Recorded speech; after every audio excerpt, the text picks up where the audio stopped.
Have you ever sold a pair of sneakers from your collection and ended up regretting it? Maybe you needed a bit of cash at the time, or you just weren't feeling that particular pair in that moment, and so you flick them on, get the cash in, repurpose it, and then you find yourself months or years later looking to get that exact same pair back again, only to find that the price has completely blown up, or that there are no longer any pairs in your size available, and you find yourself thinking to yourself, what an idiot, why did I sell those? Well, that has happened to me on too many occasions that I care to remember, and in today's episode I'm going to be taking you through the top 5 sneakers I wish I didn't sell. And so let's start off with number 5, the Air Jordan 1 High Chicago OffWhite. Now, I did a previous episode where I talked about getting finessed for a pair of these, where I spent 650 quid or about $900 on a pair of fakes. Now, I did actually manage to get my hands on an authentic pair of these back in 2019, and I got them for a trade value of about 1,200 pounds. And so I kind of restored the justice around getting finessed for that first pair, and it really is a spectacular pair to have in hand. Now, in 2020, I really wanted to get a car, and so I looked around my collection for sneakers that I knew I could sell for some good money. So I ended up selling these for 1,800 pounds, netting me a nice cheeky little profit. But fast forward a few years, and if I wanted to replace that pair of Chicago OffWhites in a size US 11, I'd be hard pressed to find a pair in the same sort of condition for anywhere near the price that I sold them for.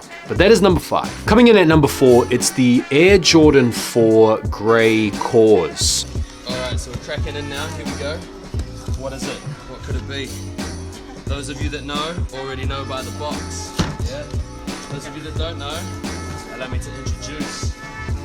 I picked these up in 2017 on the resale market for 650 pounds. That's about $800. Very near dead stock, OG all, really cool pair of shoes. I did wear them, I did get a few fits off with them. Here we are, the devil is in the details. I've never quite seen shoes like this. These are amazing. Still fresh too. Don't want to tell you what I paid for these, but absolute steal.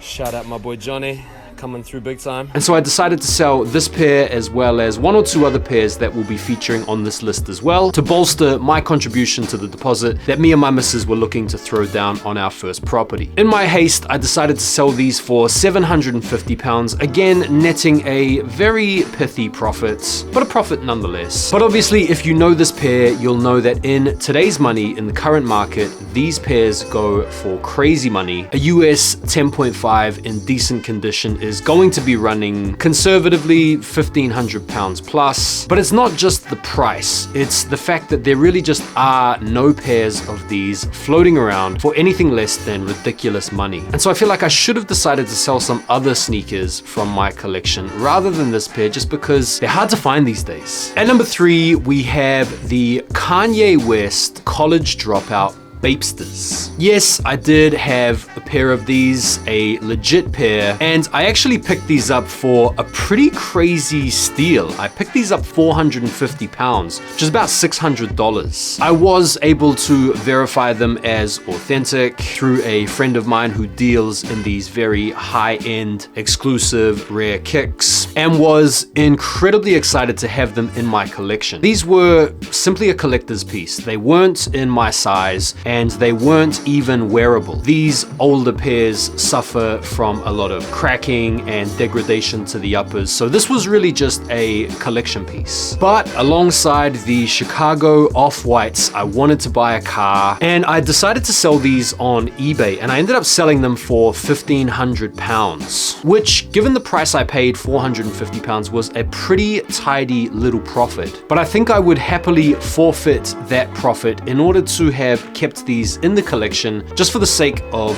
the collection itself. Obviously, finding a pair of college dropout Babesters these days is incredibly hard to do, especially for the type of money that I paid initially, so kind of wish I'd held on to these. At number 2, it is the Nike Air Yeezy 2 Red Octobers. So I picked this pair up start of 2017, I think, off the top of my head, and I picked these up for a crazy price, 1,500 pounds. As much as it hurts me to talk about selling these, these, it will no doubt hurt the person that sold these to me even more on reflection. £1,500 is a crazy price to pay. I even got the original Flight Club receipt from the guy that sold them to me. It was actually his mum that was encouraging him to sell these. The market back then was a little bit more ripe for these types of deals and steals because not as many people out there in the market were aware of the types of things that they had, nor were as many people active in the market looking for these types of deals. So this was a crazy come up, and I did get a couple of fits off with these. I took them on holiday. I really enjoyed having them.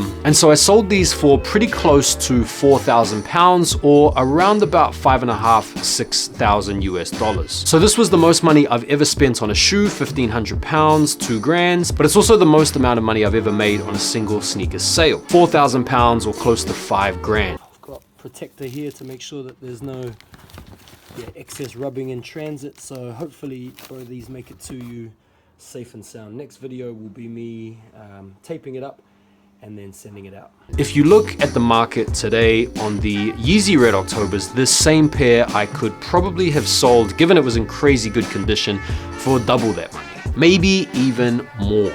And at number one, the sneaker I regret selling the most are these, the Nike Air Yeezy 2 Solar Red. In my opinion, the best Nike Air Yeezy 2, or very, very close to the top spot alongside the Platinums. I still have the Plats. I decided to keep those, but the Solars I decided to sell alongside the Red Octobers and the Cores just to bump up my contribution to the house deposit. I bought these for £1,200. I ended up selling them for about £1,700. Wore them, I enjoyed them, I loved them, but the main reason I regret selling them is looking around now in the market for them, I just cannot find a pair in my size for anything even remotely close to what I sold them for. And it's because I can't find these sneakers close to what I sold them for that I can't justify picking them back up again unless I was able to dig into my collection and do some kind of epic trade deal. And there we go. Obviously, the power of hindsight is an incredibly great place to correct your mistakes from. But I will say this in my defense, at the time when I sold these sneakers, the money that I recouped did go towards something that I was very passionate about in that moment. Without selling these sneakers, I wouldn't have had as much financial backing to help me buy my first house alongside my missus. I wouldn't have had the extra cash to be able to get my first car in London. And so selling these sneakers did help me out when I needed them to. I also think it's kind of a healthy thing to detach yourself from some of these material possessions every now and then and not get too caught up in the sentimentality around them. And so although I do regret selling these sneakers, given how much the value has changed since I sold them to now, I am still grateful for the experience. Thank you guys so much for watching. Let me know in the comments if you guys have any awesome examples of sneakers that you regret selling, whether the value has just exploded since you sold them or whether you just can't find them in the market anymore. I would absolutely love to hear your thoughts. Thanks as always for taking the time to watch. I really appreciate it, and I'll see you guys on the next video. Take care for now, and peace.